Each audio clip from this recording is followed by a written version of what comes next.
Vous êtes encore en compagnie du service français de Radio Taïwan International. Si vous nous rejoignez, soyez les bienvenus. C'est François-Xavier Boulet pour vous présenter le décryptage de la rédaction consacré aujourd'hui à la présence taïwanaise en Eswatini qui dépasse les difficultés politiques.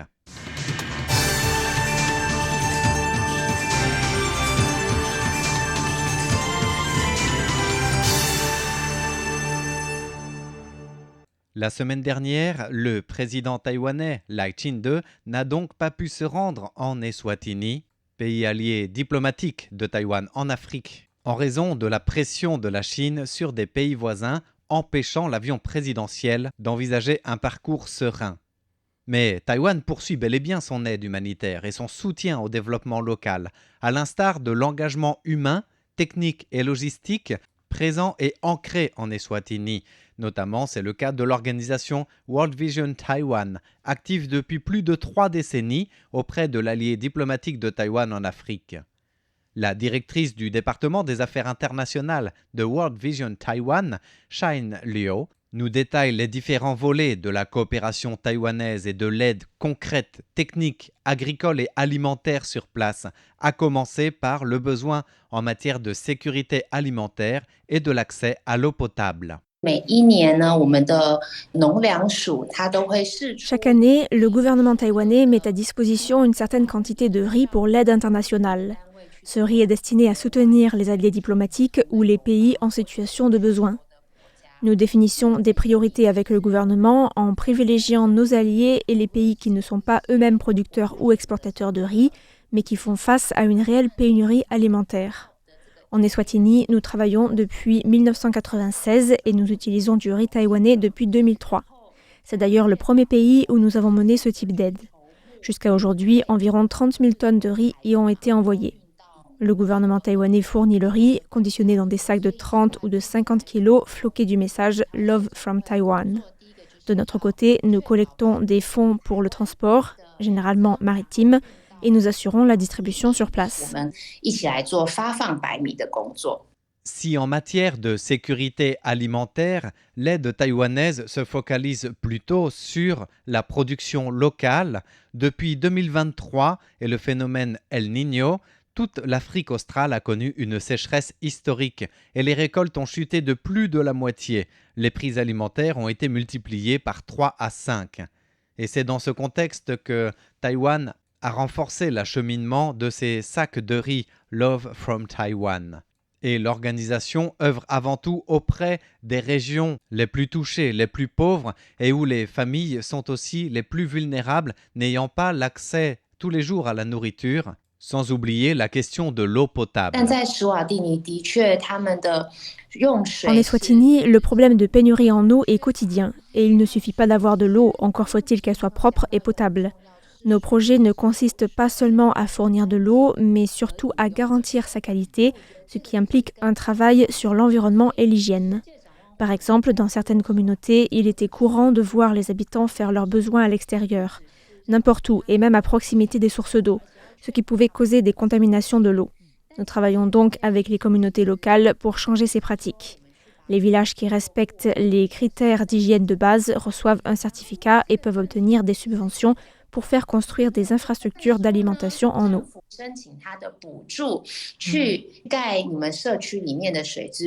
Auprès de son allié en Afrique, Taïwan mise surtout sur la durabilité des projets, ce qui passe par la formation dès le plus jeune âge, par l'éducation des enfants en Eswatini, ainsi que par l'implication directe des communautés locales qui, en participant, sont davantage impliquées et renforcent ce sentiment d'appropriation. Et là encore, c'est par la base de l'éducation que tout peut et doit commencer. Même si l'éducation est théoriquement obligatoire en Eswatini, dans la réalité, peu d'enfants terminent leur scolarité. Nous nous concentrons donc beaucoup sur la petite enfance, notamment la nutrition et l'éducation préscolaire, car les 5 premières années sont cruciales pour le développement. À ce titre, les centres communautaires sont essentiels. Ils fournissent un repas par jour et des activités éducatives. Beaucoup d'enfants vulnérables n'ont pas assez à manger chez eux, donc ce repas est crucial. Ces centres existent depuis les années 90, à l'époque de l'épidémie du sida, qui a laissé de nombreux enfants orphelins.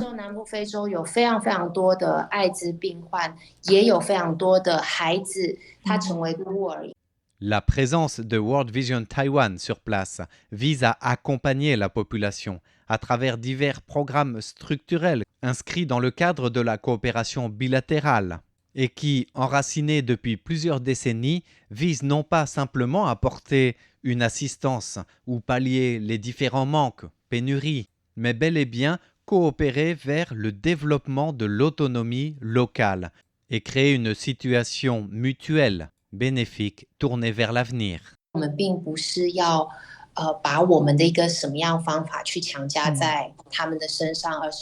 Nous travaillons avec les communautés pour comprendre leurs besoins et chercher ensemble des réponses. En Eswatini, comme dans beaucoup de pays en voie de développement, les communautés jouent un rôle central. Dès le début, nous expliquons que nous ne resterons pas indéfiniment. Nous accompagnons les communautés pendant 10 à 15 ans avec l'objectif qu'elles deviennent autonomes. L'idée n'est pas seulement d'aider, mais de leur permettre de construire leur propre avenir.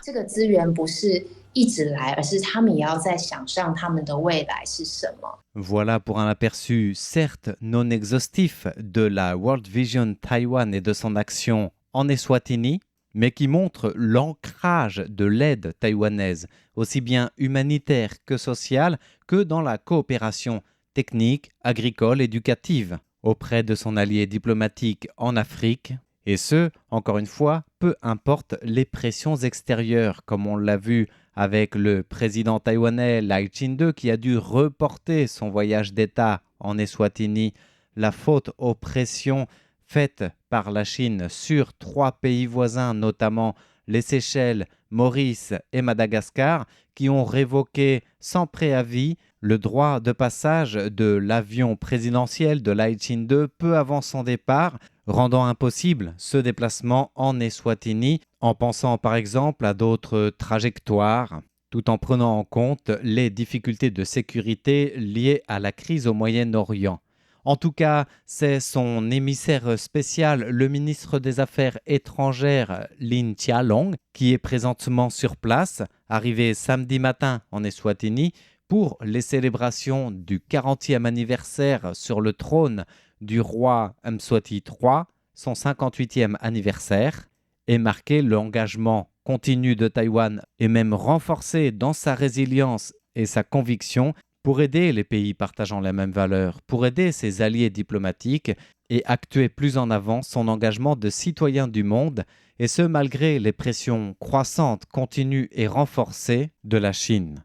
D'ailleurs, en conclusion, on peut noter que dans son message transmis en vidéo, le chef de l'État Lai Ching-te a tenu à remercier Eswatini pour son soutien et sa compréhension de la situation, en allant jusqu'à même réclamer une nouvelle fois une reconnaissance de la participation internationale de Taïwan. Merci de votre écoute. C'était le décryptage de la rédaction présenté par François-Xavier Boulet pour Radio Taïwan International. Bonne suite de programme en notre compagnie.